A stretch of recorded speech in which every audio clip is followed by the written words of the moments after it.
ngomongin soal ini nih. Tema kita malam hari ini nanti di Anda dan Keluarga ada tema yang sudah disiapkan dan spesial banget. Ini ngomongin soal gimana sih cara kita menjadikan keluarga itu sebagai social support system. Nah, apa tuh? Nah, makanya simak terus di FM 91,2 Radio Kota Batik News Interaktif Solutif, karena kita akan ngobrol panjang nih soal ini dan harapannya sih bisa mendalam ya, apalagi dengan situasi yang berkembang di hari-hari ini. Kita semua pasti sedang menduga-duga bahwa situasinya serba nggak menentu, situasinya serba nggak enak banget. Makanya kita mulai jaga ya apa-apa yang menjadi istimewa dalam kehidupan kita. Karena keluarga kita adalah yang kan suatu keadaan yang ada dengan sendirinya. Kembali FM 91,2 Radio Kota Batik hadir bersama psikolog dalam program yang membahas tentang proses pendewasaan dan pencapaian sebuah kehidupan dalam Anda dan keluarga.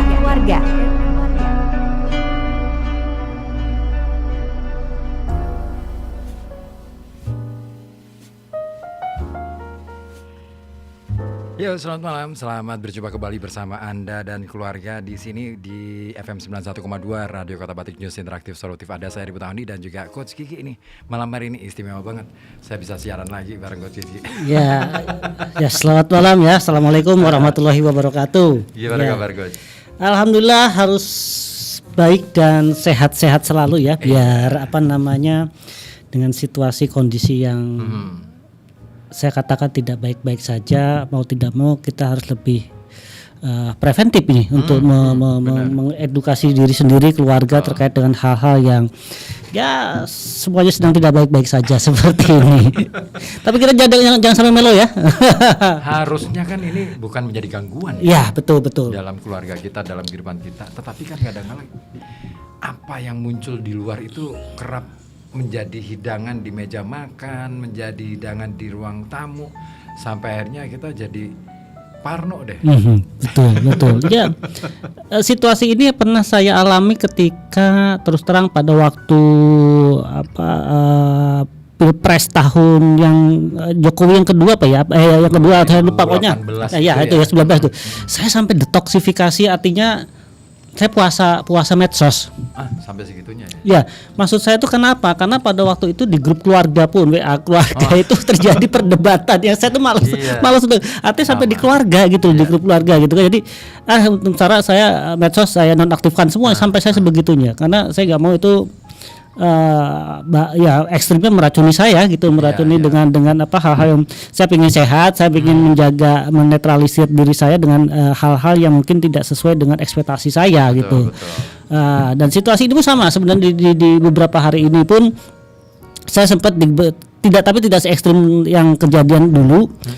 Cuma yang di beberapa hari ini saya lebih puasa itu aja, lebih puasa untuk tidak komen. Jadi grup banyak nih baru saya baca.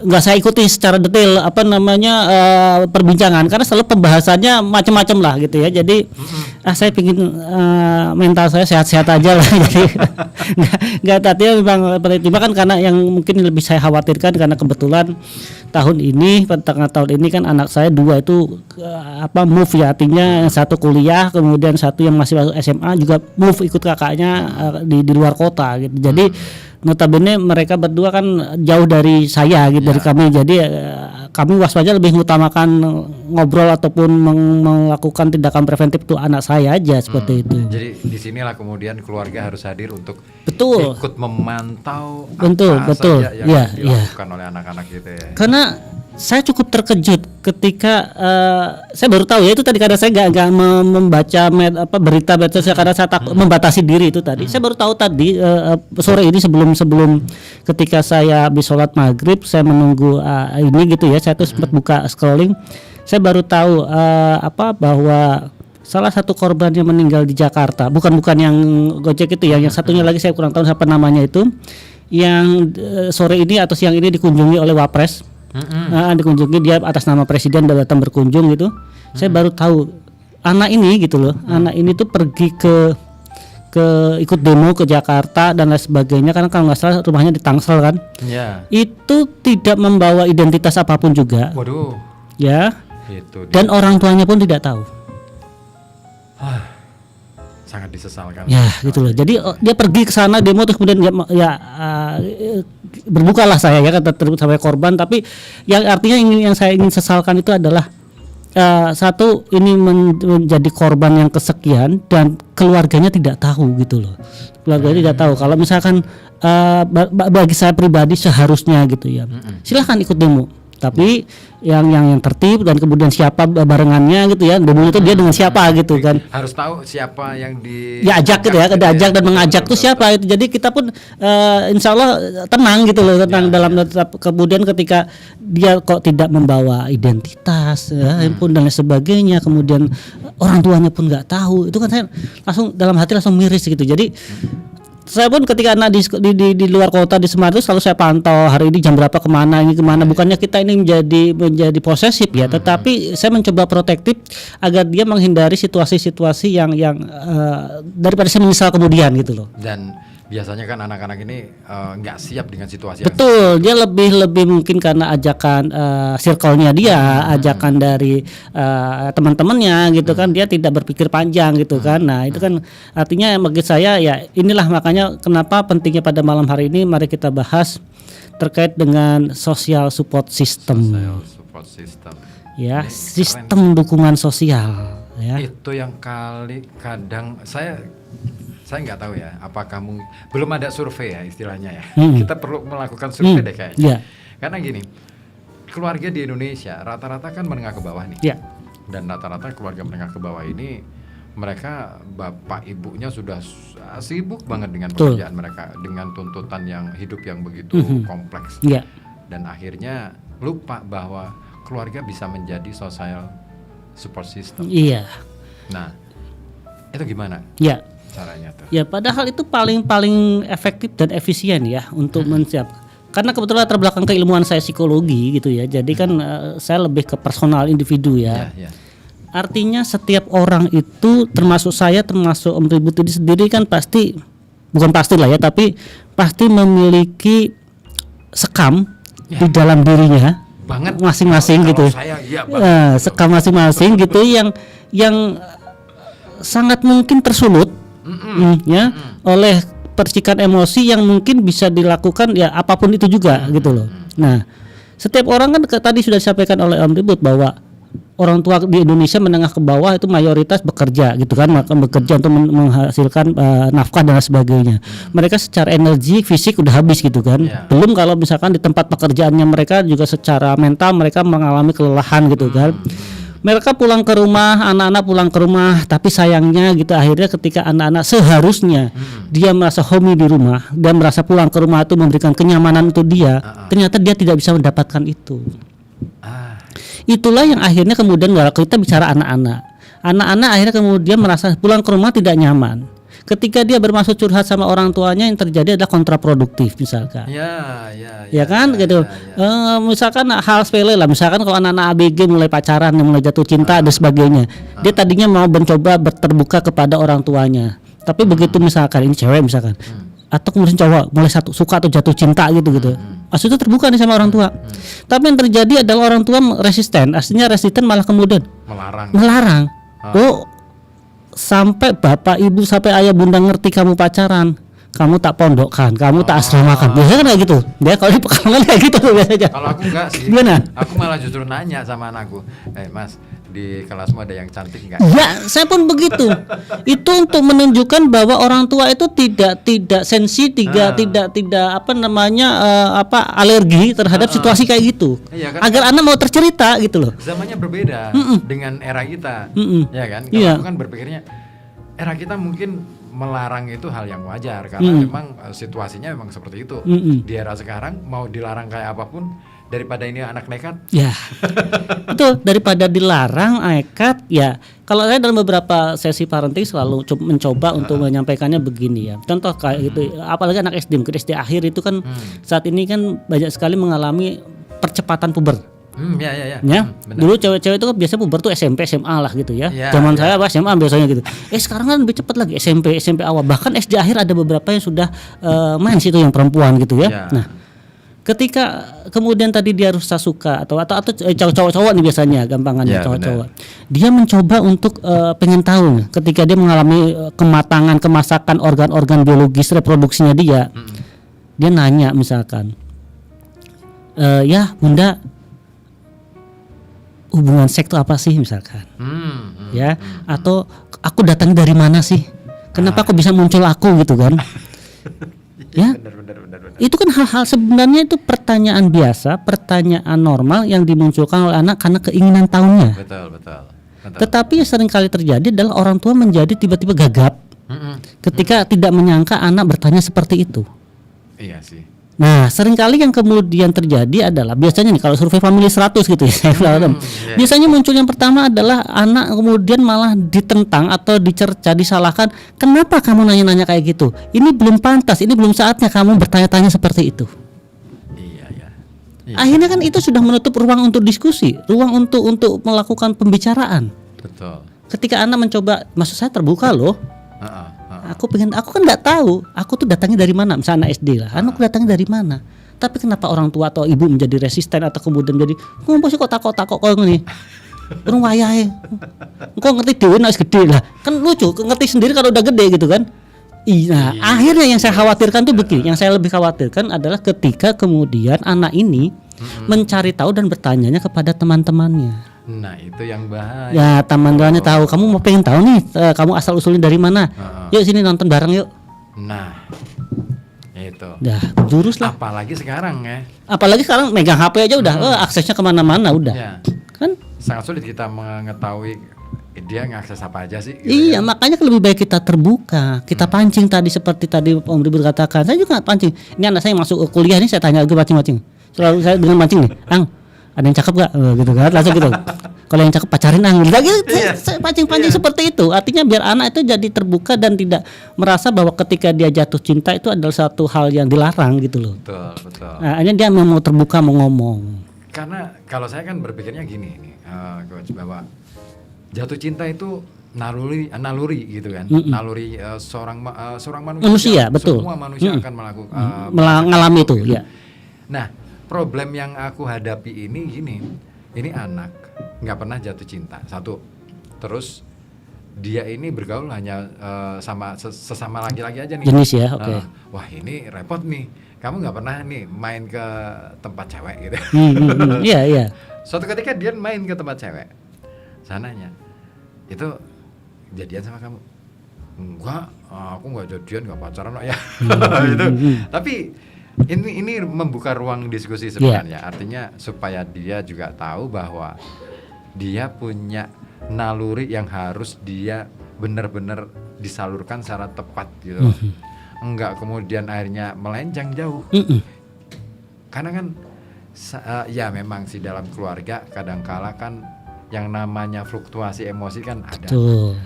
Nah, kekhawatiran saya ketika fluktuasi itu emosi itu sedang tinggi-tingginya, kebetulan dia ngakses nih, efeknya kan bisa buruk. Dia mesti ngerasa traumatik dan lain sebagainya. Betul. Nah, saya mau menghindari itu tapi dengan cara itu daripada saya menjelaskan ketika kemarin lagi ledak-ledakan gitu. Itu kan repot. Iya. Maka itu saya ngalihin ke situ gitu. Ya, makanya kita sekali lagi kembali ke tema gitu ya. Artinya saya menginginkan berharap pada semua keluarga yang terutama pendengar radio RKB pada malam hari ini gitu ya. Pertama adalah jadikan keluarga itu social support system terbaik untuk keluarga kita, untuk anak-anak kita. Artinya ketika dia pulang ke rumah, dia bisa menjadi tempat untuk bertanya, dia bisa tempat untuk berkeluh kesah, dia bisa menjadi tempat untuk curhat dan lain sebagainya. Karena kalau kita tidak meluangkan dan memberikan ruang untuk itu, maka dia akan lari ke tempat yang lain yang kita tidak bisa menjaganya. Apakah ruangnya itu akan sesuatu yang benar atau tidak gitu. Ya. Kita nggak bisa ngontrol. Nggak bisa ngontrol karena dengan saat ini eranya kayak gini gitu kan. Makanya lebih baik, lebih nyaman kalau dia misalkan udah bisa berani ngomong terus terang. Ya salah satu hambatannya adalah ketika kita ketemu dengan orang tua yang bekerja. Pertama nih, yang sudah banyak dan pernah kita bahas mungkin itu adalah di Indonesia itu ada salah satu negara yang banyak dikenal sebagai negara fatherless. Ya, karena orang tua bekerja, ayah bekerja, terutama ya ayah bekerja, ibu di rumah, dan fatherless ini bukan nggak punya ayah ya, tapi dia punya ayah secara normatif, tetapi peran ayah itu nggak ada. Karena cenderung peran ayah merasa bahwa kalau misalkan ngambil rapot urusan ibu, urusan ada rapat komite urusan ibu, ada anak dipanggil ke sekolah urusan ibu, ada apa urusan ibu, urusan bunda dan sebagainya. Akhirnya anak sendiri merasa bahwa ayahku nggak pernah hadir. Termasuk ketika dia pulang ke rumah, misalkan pulang ke rumah kan capek tuh biasanya ayah karena bekerja. Anak ketika masa puber, apalagi laki-laki sesama laki-laki, dia pengen curhat sama ayahnya. Tapi kan ayahnya capek. Ya aku pengen cerita, ya aku curhat. Apa masalah ini ya? Udah sama bunda aja, bunda ayah lagi capek. Penolakan itu menyakitkan bagi anak. Jangankan anak, kita aja ditolak aja. Ya, makanya betul kan? Maksudnya kita kan baik, maksudnya dia mau bercerita itu kan harusnya. Ya artinya apa? Kepada orang tua terutama bagi ayah yang bekerja dengan pulang mungkin dengan segala kecapean, kelelahan mentalnya, berikan ruang kepada anak-anak kita ketika mereka sudah punya niatan, ya punya nawa itu untuk mau terbuka dengan kita, secapek apapun kita gitu loh. Harus. Karena itu harga yang harus kita bayar, ya, yang harus kita luangkan. Iya sih, benar. Mau secapek apapun kita, saya kasarnya begini, kamu bekerja capek berat kayak gitu buat siapa? Buat anak kan? Ya itu aja. Dan kita kadang-kadang lupa bahwa berkeluarga itu tujuannya apa sih? Ya itu dia, apalagi berkeluarga. Seolah-olah kita ngerti kalau ayah atau laki-laki kerja berkeluarga itu ya cuma cari nafkah gitu aja. Pulang ke rumah ya dia istirahat, dia tidak mau ngapain-ngapain lagi. Nah ini yang menarik nih sebenarnya. Kalau kita ngomongin soal social support system itu tadi ya, saya ngelihat bahwa belakangan ya mungkin banyak faktor lah ya. Salah satu yang menjadi faktor kenapa keluarga akhirnya agak mengabaikan, terutama orang tua agak mengabaikan keluarga, kesenjangan sosial, kesenjangan ekonomi itu juga menjadi pemicu loh. Kalau saya ngelihatnya begitu. Dengan ada kesenjangan itu, mereka kan ngejarnya materi, seolah-olah kemewahan adalah tujuan akhir, goals dari semuanya. Kalau sudah mewah, sudah punya fasilitas, udah deh kita bisa hidup enak. Padahal dengan kemewahan juga kita nggak enak juga. Ya, apa yang barusan disampaikan oleh Om Ribut itu mungkin biasanya saya punya satu analisanya, analisa sederhananya gitu. Sebenarnya hidup kita bagi mereka yang bekerja ya, bagi mereka yang bekerja sebenarnya kehidupan kita tuh baik-baik saja. Sebenarnya kehidupan kita itu insya Allah dicukupkan. Aku percaya tuh. Percaya itu ya, oke. Sampai ketika besok misalkan nih Milad itu long weekend, ya long weekend. Kita mulailah scrolling status WA teman-teman, scrolling status WA tetangga kita, scrolling teman-teman orang tua murid dari teman-teman yang lain. Asik long weekend saatnya liburan. Iya. Asik long weekend saatnya pergi keluar kota, saatnya meluangkan waktu family time dan lain sebagainya. Mulailah anak nanya kepada orang tuanya, ya long weekend kita mau kemana? Iya. Bundanya, ya kita kemana aja nih? Diam-diam aja di rumah nih. Ayah yang ngerasa sudah mumet, pusing karena lagi gak punya duit gitu kan. Akhirnya kan gak punya duit, akhirnya kemudian mikir gitu kan. Iya. Iya deh, tetangga-tetangga posting status semua nih. Oke, jangan-jangan di perumahan cuma keluarga kita aja yang gak keluar nih. Aku pernah ngalamin itu. Nah, itu kan. Aku pernah ngalamin itu. Itu pada dasarnya kita semuanya baik-baik saja ketika kemudian kita scrolling status medsos kita, kemudian lihat satu, akhirnya kita mulai menjadi insecure. Betul. Jadi gini, aku pernah tuh berapa kali itu ya kejadian serupa. Jadi waktu itu tetangga satu kampung pada piknik. Ceritanya kemana gitu kan. Terus hanya rumahku tok loh ya. Ya gak kemana-mana. Istriku, ya masa sih kita gak kemana-mana. Tenang aja gitu, aku bilang tenang aja. Toh itu anak-anak gak ingin kemana-mana kok gitu. Mereka asik-asik aja. Coba deh ditanyain mereka mau kemana. Coba deh ditawarin. Dan mereka asik aja. Enggak panas gitu. Terus pokoknya banyak alasan lah. Iya. Nah, ketika mereka sudah oke di rumah, ya sudah kita nikmatin aja yang di rumah gitu. Kalaupun misalkan mereka kita ajak pergi, yang deket-deket aja deh. Iya. Katakanlah misalkan ke alun-alun, Ya, ke mana, ya, sudah gitu. ya pasti di dalam satu kota lah ya gitu. Ya itu tadi kita kadang-kadang ke-trigger oleh status medsos orang lain yang membuat kita yang tadinya keluarga kita baik-baik saja gitu ya, dan akhirnya menjadi tidak baik-baik saja. Itu baru ketika long weekend pada liburan. Belum kalau misalkan tiba-tiba tetangga posting status misalkan ganti TV gede. Ya, belum tetangga ganti mobil baru. Ya kita nggak ganti mobil ya. Motor kita kayak gini loh ya, kita nggak ganti yang lebih baru ya. Ini nyindir deh. Mobilku baru. Nah itu maksud saya. Jadi kita ke-trigger oleh itu ya sepanjang itu tadi saya pesan saya gitu aja. Jadi kita insya Allah sebenarnya baik-baik saja. Sudah dicukupkan gitu ya. Betul. Sampai akhirnya ketika kita ketemu dengan media sosial orang lain, ke tetangga kita, saudara kita atau apapun itu ya, akhirnya kita menjadi insecure, tidak nyaman dan tidak menjadi baik-baik saja tadi. Atau mungkin ya saya nggak tahu ya, sebenarnya orientasi orang itu kan bermacam-macam ya. Betul. Kalau orientasi aku dengan istriku tuh simpel sih, hidup untuk diri sendiri itu secukupnya, untuk orang lain selebih-lebihnya. Karena kita nggak tahu apakah nanti di kemudian hari kita nanti dalam posisi yang settle terus gitu kan. Nah, dengan memberi lebih kepada banyak orang itu, suatu saat ketika kita mungkin saat jatuh itu ada peluang untuk katakanlah kita diberi pertolongan dan lain sebagainya. Kalau saya dengan istriku sudah kesepakatan seperti itu. Jadi orientasinya bukan untuk diri sendiri.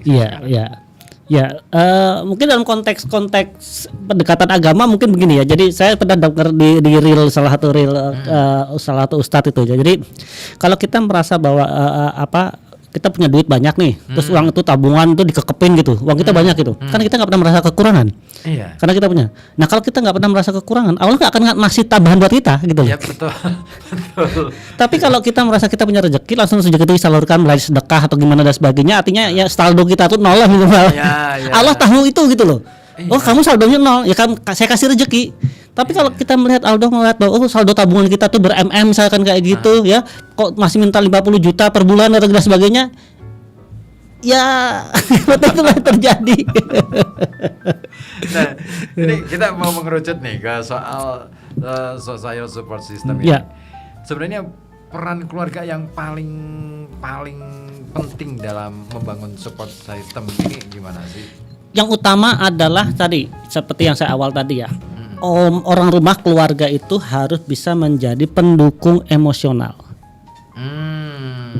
Pendukung emosional ya, pendukung emosional itu karena kalau mungkin bagi saya kalau dukungan finansial artinya anak masuk sekolah, disekolahin, makan itu semua orang udah ngerti lah.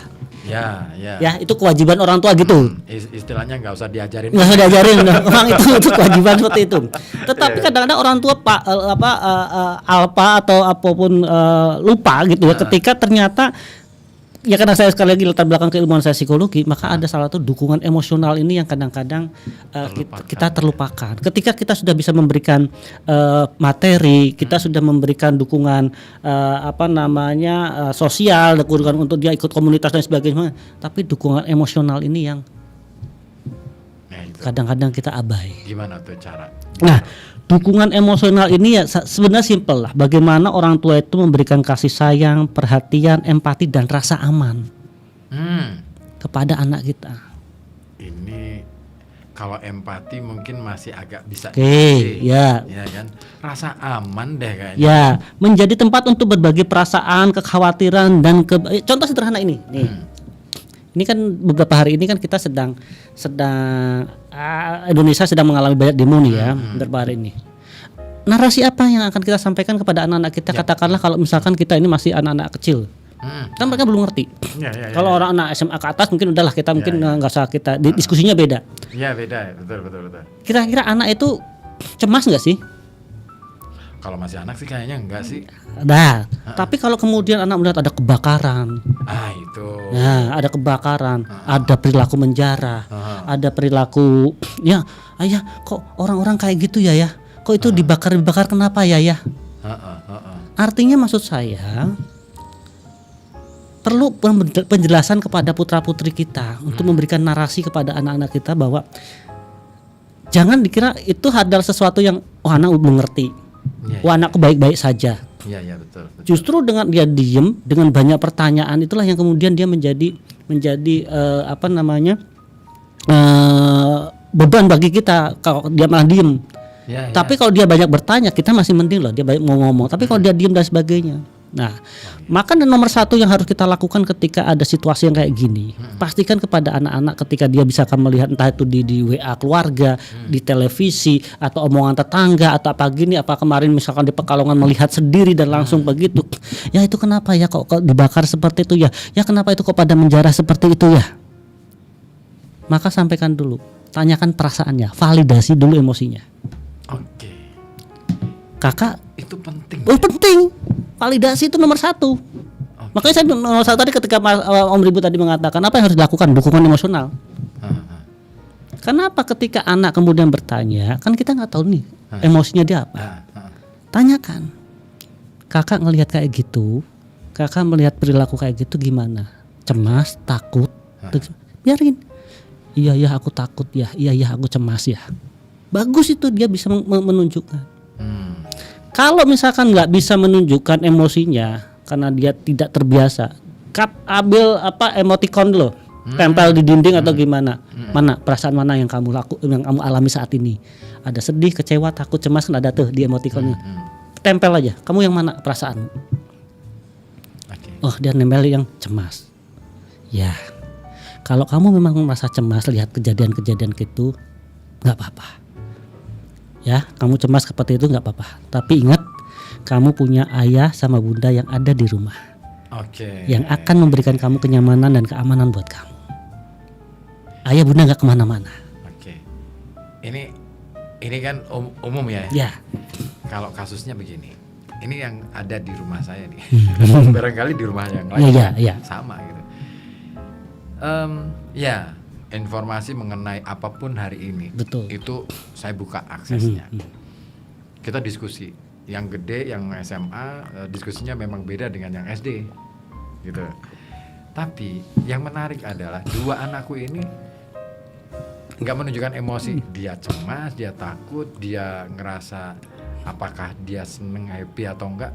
Dia flat aja nih. Kasus apa bukan? Apakah ini terjadi hanya pada situasi ini ataukah dalam situasi-situasi maksudnya dalam kegiatan-kegiatan yang lain gitu lah. Misalkan nih ketika ketika ada keluarga yang meninggal, ketika ada orang terdekatnya meninggal, ketika ada yang situasi dia menang juara gitu atau dia kalah dalam pertandingan. Hanya ini ya. Mohon maaf, bisa jadi mungkin dia apatis. Ya, dia mungkin dia apatis gitu, ngapain sih demo-demo, ngapain sih ini, bisa jadi apatis.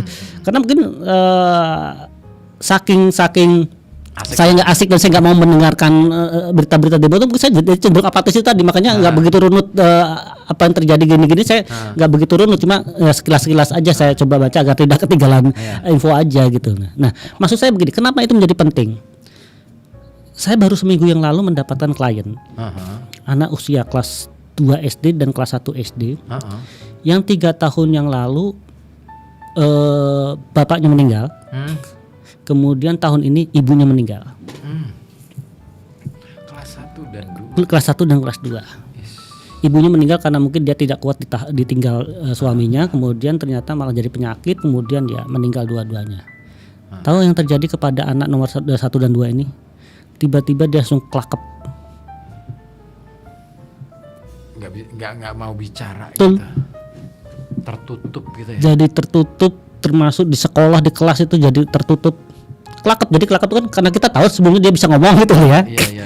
Ya sebelumnya bisa ngomong, tiba-tiba jadi klakep. Kasihan ya. Ya, dan delalah bahasa saya. Itu saat ini dia tinggalnya sama omanya gitu. Omanya yang mohon maaf tetap beda lah gitu antara dulu dia punya orang tua yang begitu care, begitu peduli sama dia, sekarang dia tinggal di oma. Yang mungkin oma tuh tinggal di keluarga besar ya. Meskipun mereka sayang, tapi kan kadang-kadang rasa menyayangi, cara menyayanginya kan berbeda. Ya termasuk kemarin ketika datang ketemu dan saya lihat oma-omanya itu, saya lihat tuh, oh ya wajar lah, mereka orang-orang sepuh gitu ya, orang yang gitu. Nah yang saya minta tadi itu sering-seringlah memvalidasi emosinya. Harus sering ya. Sering mungkin memvalidasi emosinya. Karena memang menurut saya anak-anak kecil untuk PAUD dan TK itu sebenarnya salah satu hal yang ingin saya ajarkan kepada teman-teman dan kepada PAUD dan TK itu apa? Satu, anak itu harus bisa merasakan semua kutub emosi. Emosi senang, bahagia, kecewa, sedih. Jangan dilawan. Arti kalau kakak cemas, kakak sedih, kakak bikin nangis, silakan nangis kak, nggak apa-apa. Tapi jangan calanang kok gembeng, calanang kok nangis. Kan kita diminta deny, menyangkal kalau kita itu sedang sedih sakit. Ya contoh sederhana, anak laki-laki jatuh naik sepeda nangis gitu loh. Makanya apa yang dilakukan Anda sebagai orang laki-laki dewasa? Gitu ya, iya, kan gitu. Iya ya, harusnya dibiarin dulu, dia merasakan. Nah, divalidasi, ada yang sakit enggak gitu kan, itu apa tuh penting itu. Nah, akhirnya mohon maaf, ketika dia kemudian tumbuh dan besar untuk selalu menyangkal rasa sakitnya, itu kan jadi luka batin dia. Itu menjadi inner child-nya dia yang tidak terselesaikan. Karena apa? Pola asuhnya mengharuskan dia ketika dia merasa sedih, dia merasa sakit, jangan ditampakkan, jangan ditunjukkan karena kamu adalah laki-laki. Itu menjadi anak itu tidak punya perasaan, tidak punya di masa yang akan datang, yang bisa menjadi mengganggu hubungannya di dalam hubungan rumah tangga juga. Karena ketika istri punya masalah, istri begini-begini, suami nggak cuek karena dia nggak ngerti sedih, kecewa, harus bagaimana mengekspresikannya karena dia terbiasa namanya laki-laki ya datar aja gitu. Bahaya juga ya. Bahaya dong. Datar itu bahaya dong. Istri sakit begini, suami cuek gitu ya karena kemudian seperti itu. Kemudian istri begini nggak cuek, sadar. Makanya penting bagi kita untuk menjadi apa tadi, kalau hal pertama apa, saya nggak usah ngajarin karena waktu juga terbatas, saya bilang dukungan emosional. Ya, dukungan emosional biar kita bisa tahu anak tuh sudah bisa terbiasa kalau dia marah-marah, kalau dia kecewa-kecewa, kalau dia sedih-sedih, kalau dia bahagia-bahagia. Oke. Nah, ini memang ini pelajaran penting nih buat saya nih, terutama karena berhadapan dengan anak itu kan kita kan selalu pakainya frame pemikirannya kan frame pemikiran orang dewasa. Iya, itu dia salah. Sama tadi kasus saya yang tadi saya bilang oma kan saya nanya nih, iseng nih. Oma udah sepuh tuh, mungkin 65-an ke atas.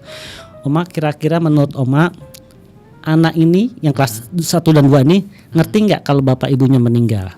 Ya ngerti lah, kita udah ngomong. Ngertinya Oma gimana? Ya ngerti kan, dia datang juga ke pemakaman dan sebagainya. Itu kan berarti pola pikir sudut pandang orang dewasa. Dan dia tidak menjelaskan. Kan anak kan hanya mengerti, oke lah meninggal. Dia juga nggak ngerti konsep mati, konsep meninggal. Bisa jadi loh kan?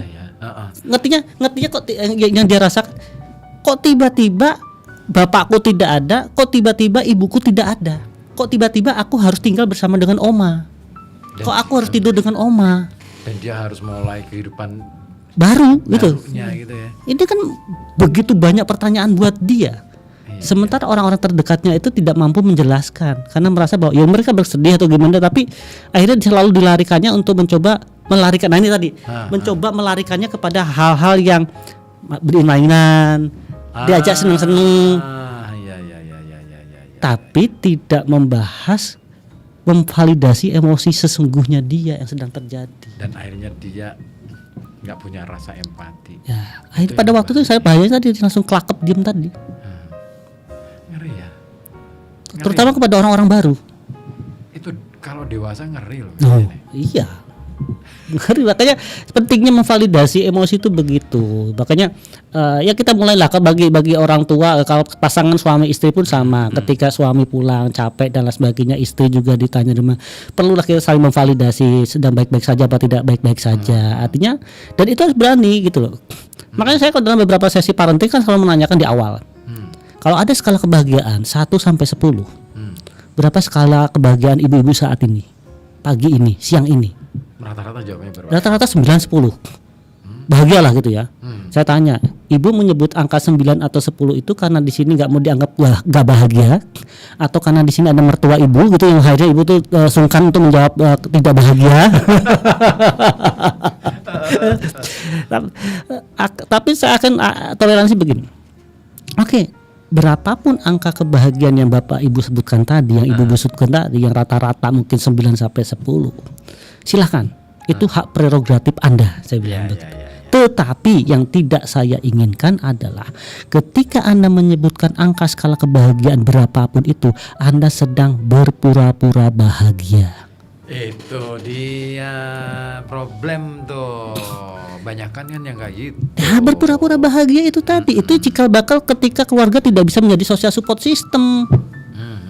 Kenapa? Ibunya sedang rapuh, ibunya sedang lelah mental, sedang tidak baik-baik saja, nurunlah ke anaknya. Dokter Aisyah Dahlan mengatakan ketika ibu tidak bahagia, maka suami dan anak-anaknya akan 3 kali lebih tidak bahagia. Ketika ibu bahagia, maka suami dan anak-anaknya akan 3 kali lebih bahagia. Risetnya dia. Justru kuncinya di ibu ya. Kuncinya di ibu. Kuncinya di ibu. Kenapa kok jadi ibu? Ya pertama mungkin budaya kita. Ya, budaya kita masih tadi efek negatifnya kita jadi fatherless gitu kan, karena orang tua itu laki-laki ayah itu pergi keluar, bahkan itu sejak zaman Homo sapien Pithecanthropus erectus ya, ketika orang yang keluar dari gua itu kan laki-laki bawa gada gitu kan, perempuan kan di rumah gitu kan dengan anaknya. Jadi sejak zaman purbakala sampai sekarang itu kan bahwa peran ibu atau perempuan itu ada peran domestik kan. Peran domestik akhirnya ketika ternyata peran domestik itu menjadi, ya contoh misalkan ketika di Indonesia perempuan itu bekerja jadi wanita karir, ketika dia pulang ke rumah berbeda dengan laki-laki yang juga bekerja. Apa itu? Perempuan tetap harus melaksanakan pekerjaan-pekerjaan domestik, pekerjaan-pekerjaan rumah tangga, nemenin anaknya PR, masak atau lain sebagainya. Sementara laki-laki ketika pulang ke rumah masih bisa untuk santai-santai beristirahat atau mengerjakan dengan komunitasnya, melaksanakan beberapa aktivitas komunitasnya lah seperti itu. Nah ini kan karena memang struktur masyarakat kita kan seperti itu gitu. Jadi mau tidak mau, kalau Aisyah Dahlan tadi mengatakan bahwa kebahagiaan ibu itu menjadi sesuatu yang penting, maka saya mengingatkan, Om Ribut, bahagiakan istrimu dulu, bahagiakan ibu gitu. Artinya dari ibu, dari anak-anakmu. Saya pun dapat teguran buat diri saya sendiri, istilahnya Pak Kiki itu biasa menjadi konseling dan sebagainya. Artinya Pak Kiki mencoba membahagiakan orang lain. Tapi itu saya pikir, saya diingetin. Tapi satu, bahagiakan dulu istri Anda. Itu yang sering aku dengar dan sering banget aku pikirkan ya. Gimana caranya gitu. Sumpah ini sesuatu yang bahagia itu kan abstrak. Iya, betul.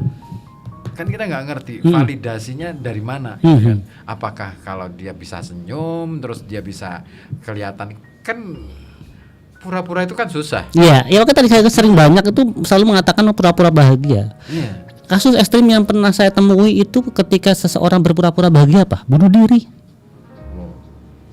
Ekstrimnya. Makanya kan jangan sampailah kita ke sana gitu loh. Ya, jangan sampai. Makanya mulai dari sekarang cobalah saling terbuka, saling memahami antara pasangan suami istri untuk memvalidasi emosinya masing-masing. Ya, kalau susah bikinlah emoticon tadi saya bilang, tempel di dinding. Misalkan istri pulang, mama pulang, emosinya gimana mas? Silakan tempel gitu. Suami pulang, apa emoticonnya gini? Makan dalam bersama, ayo pakai, bahagia semua. Tapi ini aku agak bersyukur karena istriku terbuka. Kalau ya alhamdulillah. Jadi ketika dia agak ngerasa tidak baik-baik saja, ngerasa nggak baik-baik saja, ngerasa bahwa dia itu ada masalah dengan teman komunitasnya gitu, dia ngomong, oh ini lagi ada masalah. Ya memang sih cuman ngobrol kan nggak mungkin bisa menyelesaikan masalah kan, dan kita sebagai laki-laki, sebagai suami kan juga. Oke, saya stop. Kenapa? Kalau berdasarkan bukunya Man from Mars, Woman from Venus, apa yang barusan Om Ribut sampaikan itu adalah menunjukkan bahwa Om Ribut laki-laki banget. Kenapa? Perempuan kalau punya masalah dia cerita. Laki-laki kalau diceritain perempuan selalu cari solusi. Itulah cikal bakal ketidaksinkronan komunikasi. Oke. Ya, contoh sederhana. Oke. Siang hari misalkan Om Ribut rumahnya di Batang. Iya. Ya, siang hari Om Ribut ini kerja di sini nih di Pekalongan. Istri jam 1 siang WA. Mas, ayah, ya. Jam 1 siang di Batang panas banget nih. Kayaknya panasnya ngentang-ngentang ini. Padahal Bunda harus jemput kakak di sekolah jam 1 ini. Gimana ya? Oke, jawabannya Om Ribut apa? Ketika dicurhatin di WA sama istri seperti itu. Agak susah nih jawabnya karena masih ada jam kerja, ya kan, dan harus stay di sini. Oke. Ya mau nggak mau, coba deh dipakai apa ya, ojek online. Oke. Itu jawaban kalau berdasarkan kuis Family 100, jawaban nomor 2. Ya, tapi kita coba bahas dulu. Oke, Anda karena posisinya Pak Om Ribut tadi saya masih bekerja, harus ada di steady di kantor gitu ya. Maka yaudah Mah, yaudah Bunda, tolong digojekin aja. Digojekin atau di-grab aja gitu. Apa respon istri? Iya. Ayah gimana sih? Kemarin aja banyak penculikan oleh Grab, oleh online. Ayah mau anaknya hilang nanti diculik sama itu cek. Artinya solusi yang Bapak tawarkan Om Ribut sampaikan mental. Betul. That's right. Oke. Asik nih. Oke, kita masuk pada opsi yang kedua. Ayo, apa tadi biasanya nomor satunya tadi? Opsi yang kedua. Tadi kan sebenarnya itu kalau saya berdasarkan Family 100 itu opsi kedua tuh. Opsi yang kedua adalah aku akan ya udah deh, ayah balik jemput dulu. Oke, ya, opsi yang kedua. Nah, udahlah. Berarti ayah yang jemput aja, ayah tak izin keluar dari kantor. Ayah gimana sih? Nggak dipikir BBM-nya, nggak dipikir bensinnya. Emang bensin dari Pekalongan Batang itu murah. Ya kita tuh masih punya cicilan banyak loh ya. Udah dipikir dong ya.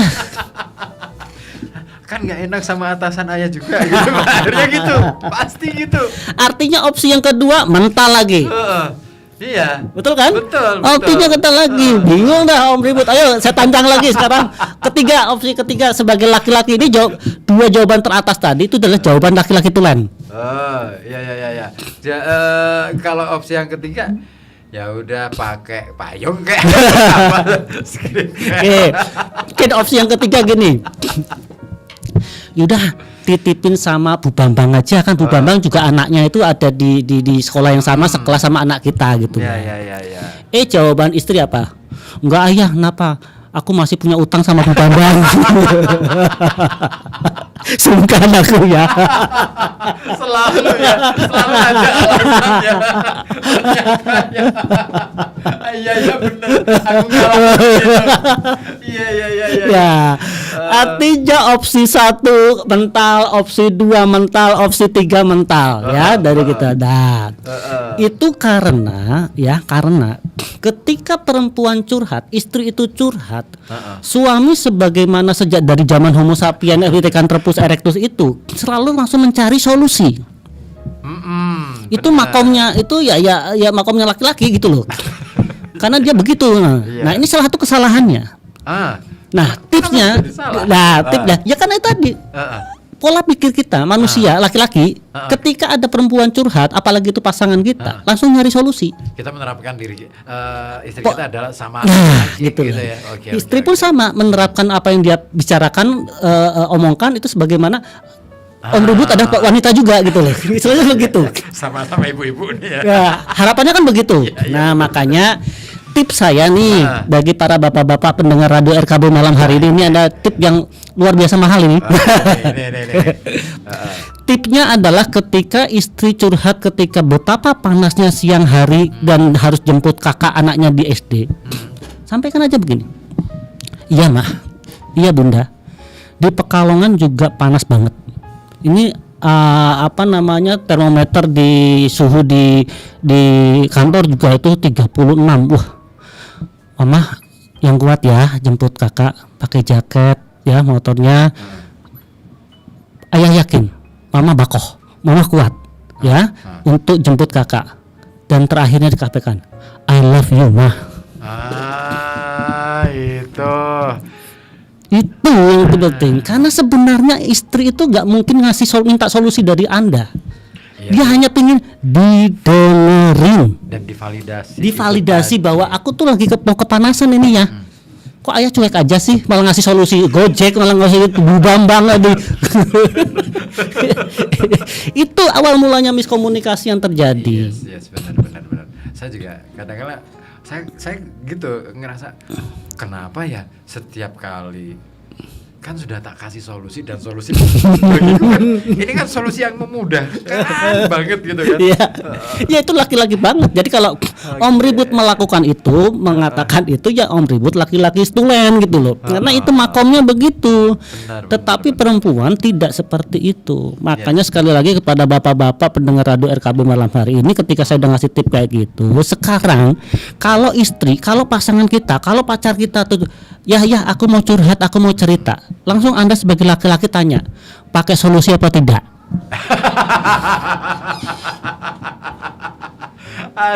Tapi ada yang unik. Tadi sore istriku tuh Jabri, ya ini ada pengumuman kayak gini.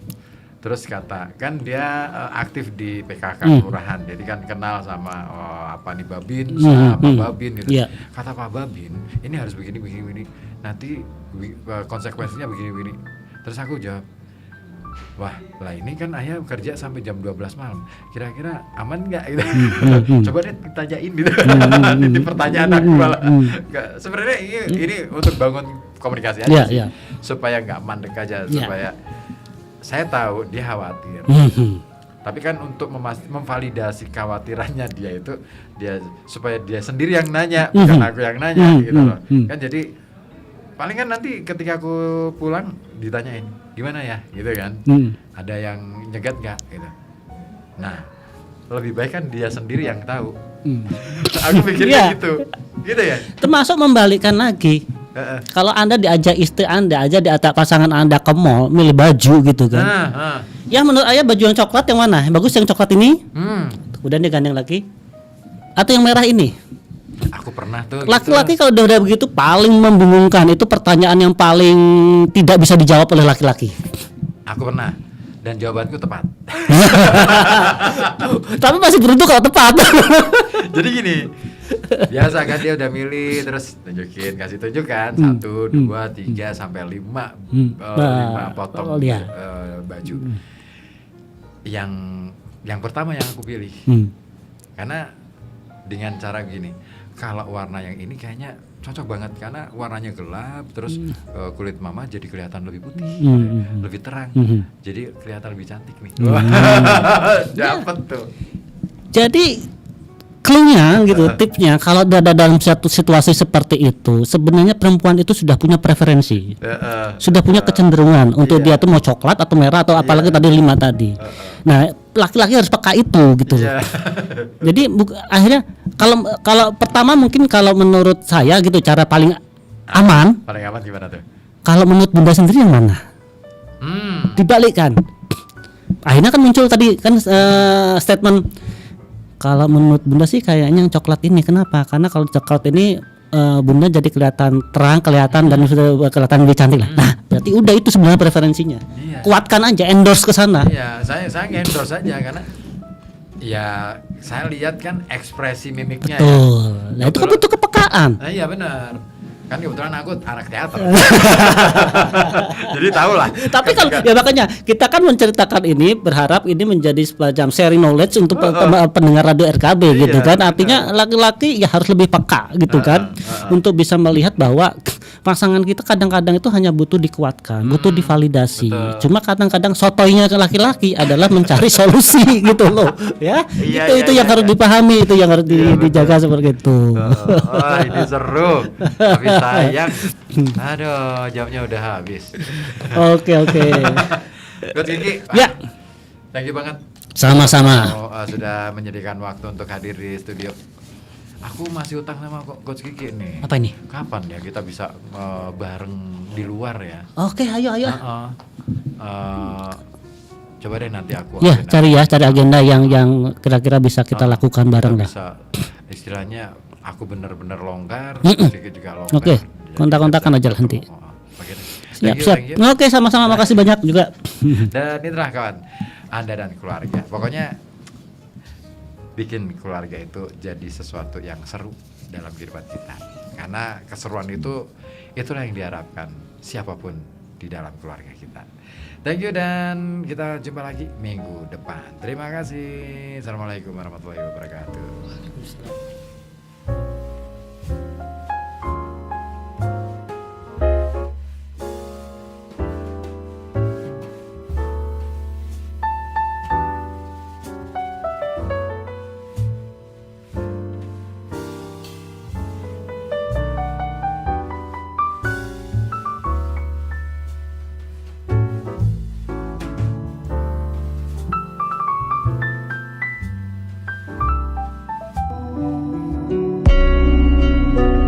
Kita telah mencapai sebuah kesimpulan yang menakutkan bahwa kita adalah unsur penentu di dalam perjalanan kehidupan. Sampai jumpa lagi dalam program Anda dan Keluarga.